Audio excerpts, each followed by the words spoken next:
Selamat pagi kepada Bapak Dr. Henry Noprison, STMKOM, selaku dosen kelas mata kuliah penulisan karya ilmiah. Perkenalkan, nama saya Andika Mega Sanjaya, NIM saya 4112220007, Prodi Teknik Informatika, Universitas Dian Nusantara. Pada kesempatan kali ini, izinkan saya untuk mempresentasikan laporan atau jurnal ilmiah saya untuk memenuhi tugas ujian akhir semester.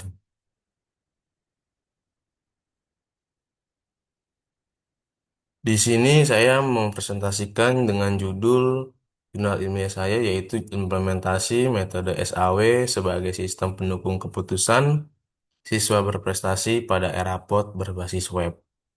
Pada penelitian ini saya mengintegrasikan sistem era POT dengan metode SAW untuk mendukung keputusan siswa berprestasi dengan banyak kriteria. Untuk artikel referensi dalam penyusunan jurnal ilmiah terkait penelitian saya ini, saya mengambil beberapa jurnal yang terkait atau yang sesuai dengan penelitian saya. Untuk salah satu referensi jurnal atau artikel yang saya gunakan di sini yaitu dengan judul artikel Sistem Pendukung Keputusan Menentukan Siswa Berprestasi dengan Metode SAW atau Simple Additive Weighting. Tujuan penelitiannya yaitu merancang sistem pendukung keputusan berbasis website menggunakan metode SAW untuk membantu sekolah menentukan siswa berprestasi secara cepat, tepat, objektif berdasarkan beberapa kriteria penilaian. Untuk penulisnya itu ada Isnia Anjar Setiani dan Yohanes Romando Sipayung. Untuk jurnal Sistem Komputer dan Informatika dan tahunnya itu tahun 2023 dan saya juga menyantumkan link sumber dari artikel referensi yang saya gunakan. Untuk analisis struktur artikel referensi saya yaitu memiliki struktur ilmiah yang sangat lengkap, yaitu yang pertama ada judul, yang kedua itu menyantumkan identitas penulis, yaitu ada abstrak bahasa Indonesia, abstrak bahasa Inggris, serta ada kata kuncinya juga, pendahuluan, metodologi penelitian, hasil dan pembahasan, kesimpulan, lalu juga ada daftar pustaka di sini. Lanjut, yaitu ke bagian analisis isi dan kualitas artikel. Isi penelitian dari artikel tersebut, permasalahan yang terjadi yaitu penentuan siswa berprestasi masih dilakukan secara manual. Penilaian hanya berdasarkan dari nilai rapot dan belum ada sistem pendukung keputusan di situ. Solusinya yaitu membangun sistem pendukung keputusan berbasis website dengan menggunakan metode SAW dan menghasilkan ranking siswa berdasarkan beberapa kriteria penilaian. Isi penelitian atau hasilnya itu sistem berhasil dibangun, akurasi perhitungannya mencapai 100%, dan siswa dengan nilai tertinggi berhasil ditentukan secara objektif dari beberapa kriteria penelitian yang ada. Kelebihan dan kekurangan dari artikel referensi saya ini yaitu pertama untuk kelebihannya yaitu menggunakan metode SAW yang sederhana dan objektif dalam menentukan siswa berprestasi. Yang kedua, untuk kelebihannya yaitu sistem berbasis website sehingga memudahkan proses pengolahan data dan penentuan ranking siswa. Yang ketiga, menggunakan metode waterfall sebagai metode pengembangan sistem yang struktur. Keempat, yaitu proses perhitungan SAW dijelaskan secara lengkap mulai dari pembobotan, normalisasi hingga perankingan. Lalu ada hasil pengujian menunjukkan akurasi 100% antara penghitungan manual dan sistem. Pengujian menggunakan black box testing sehingga fungsi sistem telah divalidasi. Sedangkan untuk kekurangannya yaitu belum terintegrasi dengan sistem Erapod sehingga hanya berfokus pada penentuan siswa berprestasi saja. Lalu untuk kriteria penilaian hanya terdiri dari 4 kriteria. Ada nilai rapot, sikap, absensi, dan nilai ekstrakurikuler. Lalu belum adanya mempertimbangkan kriteria lainnya, seperti misalkan prestasi-prestasi lomba yang diikuti siswa, ataupun juga jenis-jenis pelanggaran yang dilakukan siswa selama bersekolah. Belum menyediakan kategori prestasi siswa hanya menghasilkan ranking saja. Belum memiliki fitur monitoring perkembangan akademik siswa juga secara terintegrasi. Belum mendukung proses pengolahan nilai dan pencetakan rapot dalam satu sistem. Perbandingan artikel referensi dengan artikel saya yaitu dari segi aspek atau sistem di sini artikel referensi saya ini SPK berbasis website. Sedangkan artikel saya itu membahas juga pengelolaan nilainya yaitu berupa e-raport dan digabungkan dengan sistem pendukung keputusan untuk mendapatkan atau mencari siswa berprestasi. Metodenya memang sama-sama menggunakan metode SAW antara artikel referensi dan artikel saya. Untuk metode pengembangannya sama-sama menggunakan metode waterfall. Untuk kriteria penilaiannya, untuk artikel referensi itu ada 4 kriteria, sedangkan saya ada 6 kriteria, ada tambahan 2 kriteria yang saya buat. Lalu untuk ranking sama-sama memberikan hasil ranking di sini untuk siswa berprestasi. Untuk kategori prestasi, artikel referensi tidak ada kategori dan sedangkan saya akan membuatkan kategori untuk prestasinya. Untuk e-raport, di sini artikel referensi tidak ada, sedangkan artikel saya ini menyantumkan e-raport juga. Untuk monitoring akademik, artikel referensi tidak ada, artikel saya ada, dan dashboard artikel referensi itu sederhana. Sedangkan dashboard artikel saya ini dashboard yang terintegrasi. Untuk kelebihan dan kekurangan dari artikel saya sendiri, yaitu kelebihannya penelitian berhasil mengintegrasikan sistem mendukung keputusan dengan raport berbasis web di dalam satu sistem. Yang kedua menggunakan 6 kriteria penilaian di sini, yaitu nilai akademik, sikap, absensi, prestasi lomba, nilai ekstrakurikuler, dan mempertimbangkan pelanggaran-pelanggaran tata tertib yang dilakukan oleh siswa sehingga penilaian siswa lebih lebih apa objektif atau komprehensif lah di sini. Lalu kelebihan lainnya yaitu metode SAW diterapkan secara sistematis mulai dari penentuan kriteria, normalisasi hingga rankingan siswanya, menghasilkan ranking sekaligus setiap kategori prestasi siswa, sehingga mendukung untuk proses pengambil keputusan yang lebih baik lagi atau lebih objektif lagi. Sistem dikembangkan menggunakan kode Igniter 4 dengan database MySQL dan model pengembangan sistemnya yaitu dengan model waterfall, sehingga mudah dikembangkan dan dipelihara. Artikel telah menggunakan struktur penulisan ilmiah yang lengkap sesuai format jurnal nasional, mulai dari abstrak hingga daftar pustaka.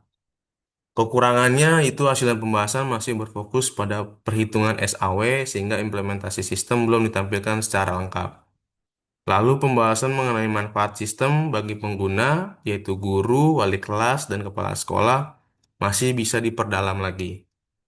Belum disajikan visualisasi berupa grafik atau diagram hasil perankingan dan kategori siswa, sehingga penyajian masih kurang informatif. Untuk pembahasan mengenai keterbatasan penelitian, belum dijelaskan secara khusus pada artikel.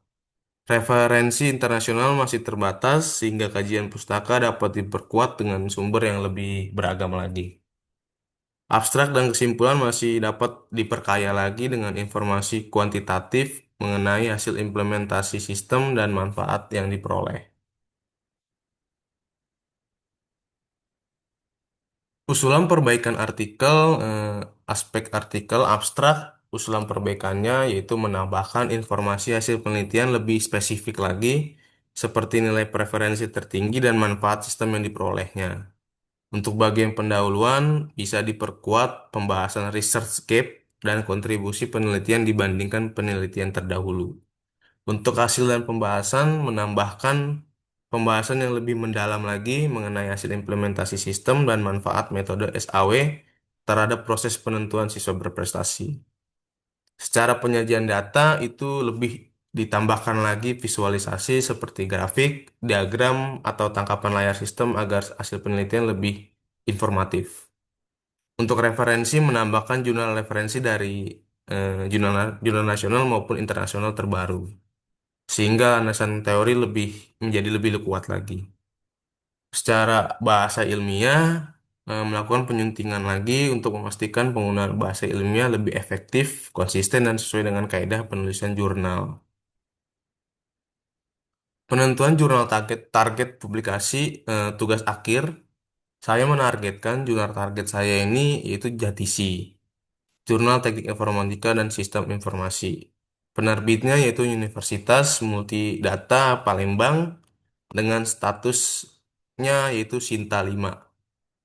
Kenapa saya memilih jurnal ini? Itu dengan alasan pertama, skema tugas akhir yang dipilih adalah publikasi jurnal ilmiah nasional. Yang kedua, topik penelitian sesuai dengan bidang teknik informatika dan sistem informasi.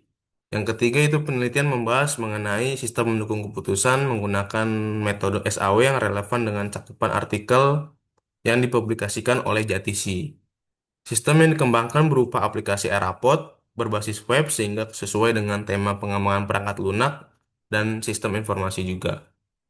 Jatisi juga merupakan jurnal nasional yang telah terakreditasi Sinta 5 sehingga memenuhi persyaratan publikasi dengan skema tugas akhir.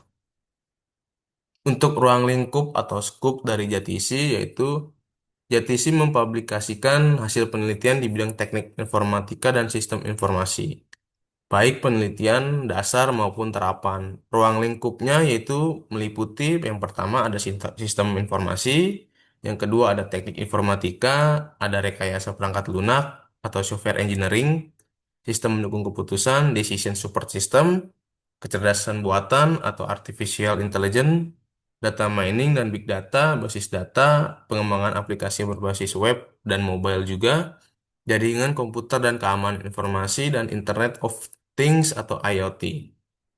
Untuk kesesuaian dengan penelitian saya, yaitu secara topik penelitian, Erapod berbasis web, kesesuaian dengan scope YTC, yaitu pengembangan sistem informasi, metode SAW sebagai sistem pendukung keputusan, kode igniter, dan MySQL itu sebagai apa ya, rekayasa perangkat lunak.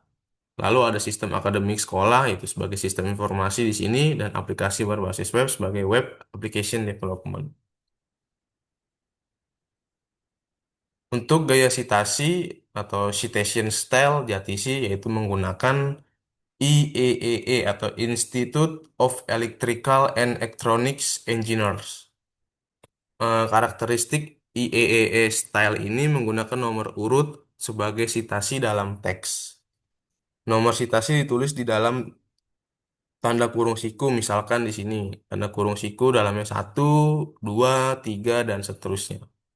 Daftar pustaka disusun berdasarkan urutan kemunculan citasinya, bukan berdasarkan abjad. Lalu penulisan referensi mengikuti format standar IEEE.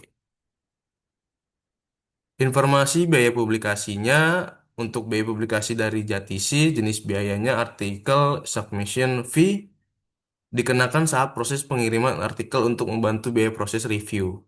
Lalu artikel publication charge-nya dibayarkan hanya apabila artikel dinyatakan diterima untuk dipublikasikan.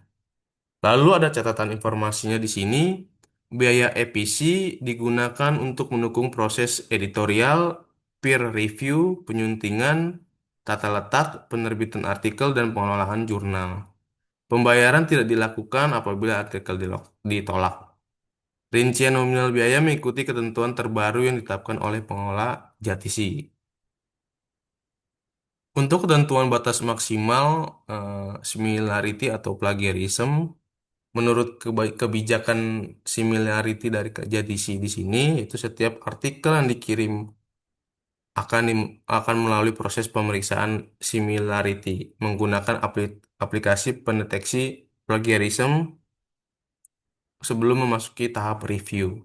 Lalu penulis wajib memastikan bahwa naskah merupakan karya asli dan tidak mengandung unsur plagiarisme. Seluruh sumber yang digunakan harus disitasi dan dicantumkan pada daftar pustaka sesuai dengan sitasi IEEE style. Berdasarkan informasi yang tersedia pada website resmi JATISI, tidak disebutkan secara eksplisit batas maksimal presentasi similarity, sehingga penulis harus mengikuti kebijakan editor dan menjaga orisinalitas dari naskah.